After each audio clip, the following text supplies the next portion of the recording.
Hi, this is Diane Lovetobake, and what we're going to make are Italian egg biscuits, or I like to call them really cookies.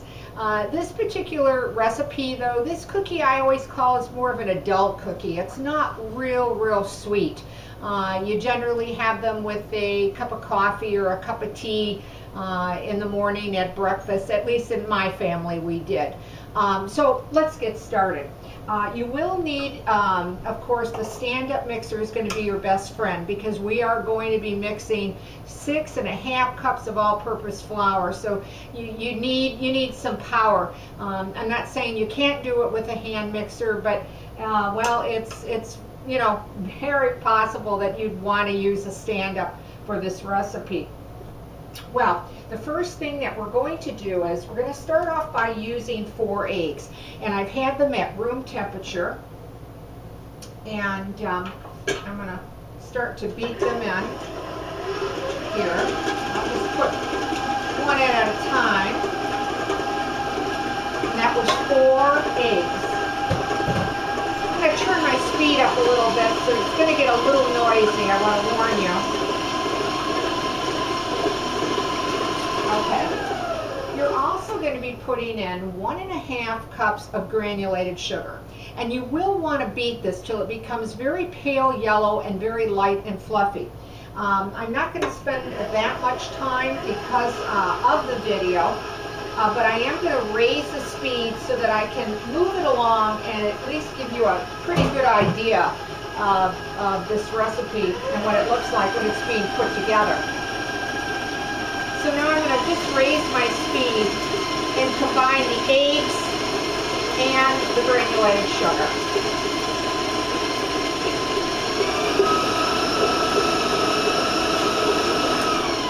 Now you're also going to be putting in a tablespoon of vanilla. And then again, you really want to spend time beating this. It might take you 2 or 3 minutes. It might take you 5 minutes to get it to the pale color and the fluffiness that really needs to be for this recipe.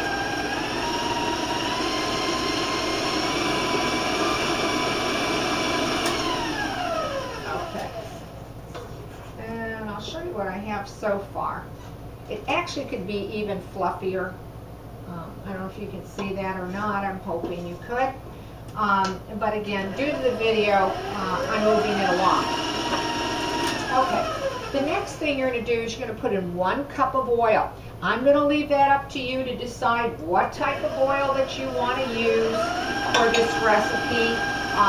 Generally, I do use a corn oil for this, but you know, you go ahead and decide which one that you prefer to use of that 1 cup of oil.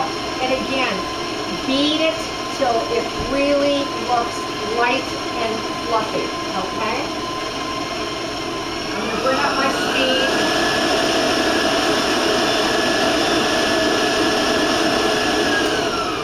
I'm going to try to see if I can show you what it looks like here. Okay. All right. The next thing that you're going to be putting in is milk. You're going to need 1/2 cup of milk. Beat that in again till it's very nice and silky in texture and consistency. Okay. I have 6½ cups of all-purpose flour here. I'm going to be putting in 2 tablespoons. And again, some people are going to write and say, are you sure? Yes, it is 2 tablespoons of baking powder. And then I'm just going to, with my spoon, just stir it into the flour. And then this is where it takes the time because you're going to be putting this a little at a time.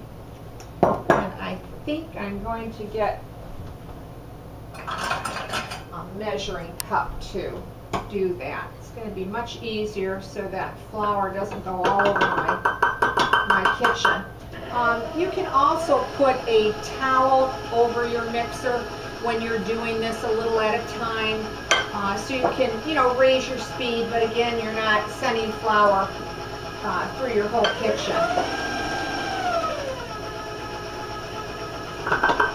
This particular cookie, because it has so many eggs, is more of a denser or a medium weight cookie.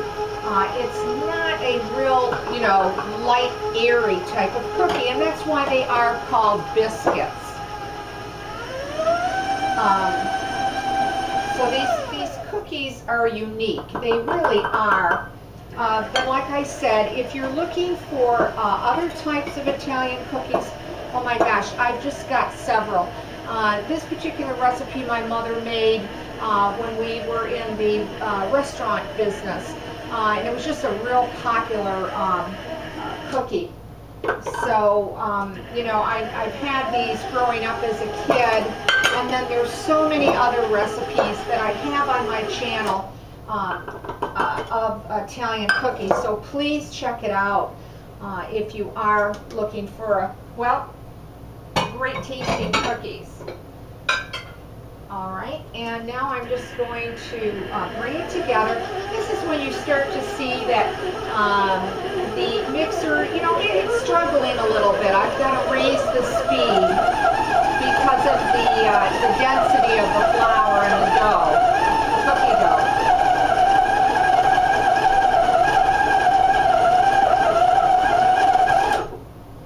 Okay, I'm just going to turn that on for a little bit more because I want to just show you what the texture looks like. Okay. Now, the next thing that you really should do is you're going to need, I usually use wax paper, is that you're going to, this dough is going to be really sticky. And, it can be a little bit of a pain to handle because it is so sticky. So what you're going to do is you're going to put this dough, I just want to take some of this out of my beater here and set it aside. And I put it on my wax paper, and then I put it in the refrigerator for about an hour. I just want to show you the texture of it. It is going to be very sticky, as you can see. And then I just take it all out. You know what? It's just easier just to take my hands, my clean hands, and just grab the cookie dough and put it onto my wax paper. Now, what you want to do is, once that hour is up and your dough is chilled, it's going to be a lot easier for you to handle. At that time, though, do take it out of the refrigerator and knead it for about 5 minutes. I'm just going to push that aside, rinse my hands very quickly here. This particular recipe makes a lot of cookies. So you're going to have a lot of egg biscuit cookies. Now here's some dough that has been made ahead of time. It's been in the refrigerator, okay? And as you see, it comes out. It won't be, that real sticky, okay? What you do want to put though is some flour on your countertop. Let me grab some real quick here. Okay. And you don't want to use a lot of flour because you don't want these, to be very dry and very heavy. And then after you take it out of the fridge, okay, then knead it for about 5 minutes, okay? And it'll warm up, temperature-wise. And when you knead it for that 5 minutes, it'll become less and less sticky and easier for you to handle, okay? All right, so I know that wasn't 5 minutes, but it'll have a nice, great texture to it when it comes out of the refrigerator. Okay, the next thing that you're going to need is, of course, is a cookie tray or whatever. Lightly grease it or spray it. And then what you're going to do is just take a dough about a ball about the size of an egg, okay? Not a jumbo egg, but you know, a medium size egg or small egg, okay? And then just roll it. I like to roll it in my hand to make a ball like that. And then I actually make a snake or a rope out of it like this, okay? And that's probably, I would say, you know, 4 inches, 4.5 inches long. And then I just coil it like a little snake, like that.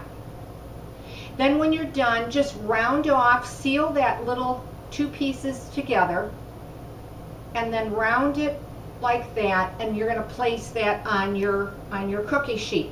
Now they are going to spread a bit, so you don't want to put them too close together, but a couple inches is fine. So once again, just take about the size of an egg, roll it into a ball like that. Then I make a rope or a snake out of it, okay, about that long. And then I just, you don't have to, you know, tightly coil it. Just take your end and just bring it together, pinch it together, and then just round the cookie off like that, okay? Let's try one more, because someone wrote to me recently and said they really wanted to see the, you know, the construction and how to put it together. Again, size of an egg, roll it in a ball like that, then make a rope, or you want to prefer to call it a snake, about that long, and then just, you know, start putting one end around, make a coil or a snake, rounded snake, and then just seal those 2 pieces together, and then just round the cookie in the palm of your hand, almost like you're forming a ball again, okay? And then place them on. Now, you're going to be baking these at 350 degrees, and they're going to take you anywhere from 18 to 20 minutes to bake up. Again, let me rinse my hands real quick. I had raw eggs, because I want to show you what the cookies look like once they're baked up. Now here's some examples of them. Now some of them will retain a shape that you can still see the coil, nice golden brown on the bottom. Also some will come out with more a rounded top. It really doesn't matter. It's not going to affect the taste. It's really what your preference is, what you want the cookie to look like. In fact, if it comes out actually more round, to me, that's what I'm used to making, are the round ones. Some will, you can see they'll come out beautifully round, but they'll just have a telltale sign of that coil, or that like snake being coiled around. So, you know, they're going to come out in a little bit different shapes, but they're going to bake up beautifully, and they're going to taste very, very, very good. Now, when you get them out of the oven, it's easier to do this if they're slightly warm. I mixed up an icing of 1.5 cups of powdered sugar to 1/4 cup of milk. If you don't have milk, go ahead and use water, but a little less. And make it with also 2 teaspoons of vanilla, but make it to the consistency that you prefer. If you want it a little thicker, put a little bit less of milk or water. You know, that type of thing. So it's going to be up to you, but that's how I make mine. And then I just take my warm cookie. This particular cookie is cold. It'll still come out if it's cold. And then you can leave them like this and put them, you know, on a rack to drain. And then just sprinkle confettis or jimmies. I put chocolate jimmies over that. Or, you know, you can use all the multicolors, or dots, whatever you prefer, or just leave them plain. And that glaze or icing will set up pretty quick. So let me show you some that have been already dipped, and here they are. I have some that have the multicolor on them, and then the others that I have the chocolate. I want to cut into one of them, excuse me, to show you what it looks like. It'll have a nice white inside, It is a semi-moist cookie. It has, again, more of a dry type texture because of all the eggs, okay? And I'm just going to show you, though, you can show the flake inside this cookie. So, you know, it's not completely dense that, well, you know, you're not going to like the cookie, that type of thing. Because I don't know if you can see that flake coming out of that cookie. But there you go. These biscuits, well, I think they're fun to make. Well, everybody in my family loved them, and we've made these for such a long time in our family. I hope you give this recipe a try, and if you do and you like it, leave a comment, because I'd like to hear from you. Also, if I forgot, I don't know, but it's 350 degrees, if I forgot to say that. And I know I did mention the time. Watch them closely, because, you know, as all our ovens set up so differently. Again, just thanks so much for watching. Diane Lovetobake, and I'll see you soon.